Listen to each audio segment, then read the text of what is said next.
మా నాయనమ్మ ఊకే చెప్తుండేది వల్ల చదువుకున్నోళ్ళకంటే చదువు రానోళ్ళే నయం అంటుండేది. ఏ ఊకోయే చదువుకున్నోళ్ళ గురించి నీకేం తెలుసే, నువ్వే ఏలిముద్ర దానివి అని మేమంతా ఎక్కిరిచ్చేది ఊకే. కానీ పట్టభద్రుల ఎమ్మెల్సీ ఓట్లల్లా షెల్లని ఓటేసిన వాళ్ళని చూస్తుంటే చదువుకున్న పట్టభద్రుల కంటే ఏలిముద్రేసే మా నాయనమ్మే వాళ్ళకంటే 1000 వాళ్ళు నయం అనిపిస్తుంది.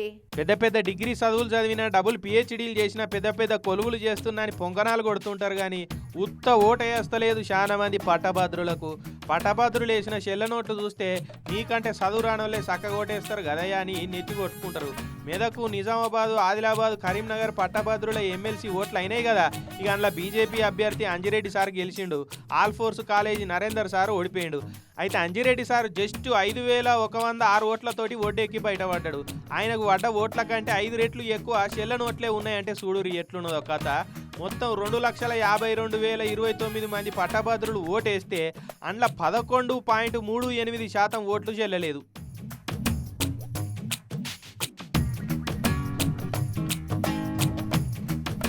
పట్టభద్రుల ఎమ్మెల్సీ ఓట్లు అంటే మనకు నచ్చిన వాళ్ళకు ఓటేయచ్చు, కాకుంటే డిగ్రీ చదివి ఉండాలి.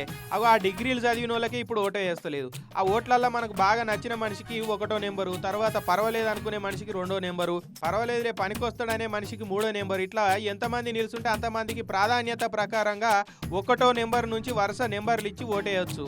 ఇప్పుడు 1వ నెంబర్ మనకు నచ్చిన మనిషికి వేసినాం అనుకో ఓటు, 2వ నెంబర్ ఇంకొక ఆయనకి వేయాలి. అంతే తప్ప 1వ నెంబర్ని ఇద్దరికే వేయద్దన్నట్టు. కానీ మన తెలివి మంతులు 1వ నెంబర్ని ఇద్దరు ముగ్గురికి వేసిరు, ఇంకోళ్ళు 1వ నెంబరు ఎవరికి వేయకుంటేనే 2వ నెంబర్లు వేసిరు. అట్లా వేస్తే ఓట్లు ఏడ చెల్తాయి.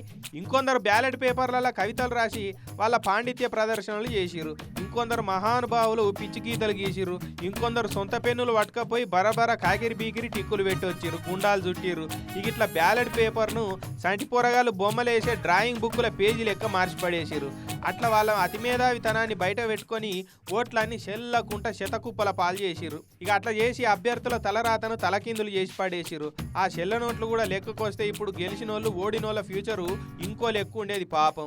అసలు దూపైనప్పుడు బాయి తవ్వినట్టు ఎమ్మెల్సీ ఓట్లప్పుడే ఏదో 2 వీడియోలు తీసి చేతులు దులుపుకున్నాడు కాకుండా ఎలక్షన్ సంఘం ఆఫీసర్లు కూడా ఓట్లు ఎట్లేయన్నో కాలేజీలల్లా సంస్థలల్లా కూడా అవగాహన క్లాసులు ఇప్పిస్తే బాగుండు. కానీ అట్లా చేస్తలేరు. అందుకే ఇక మన పట్టభద్రుల పట్టదారితనం ఇగో ఇట్లా వలిగిపోయింది అన్నట్టు.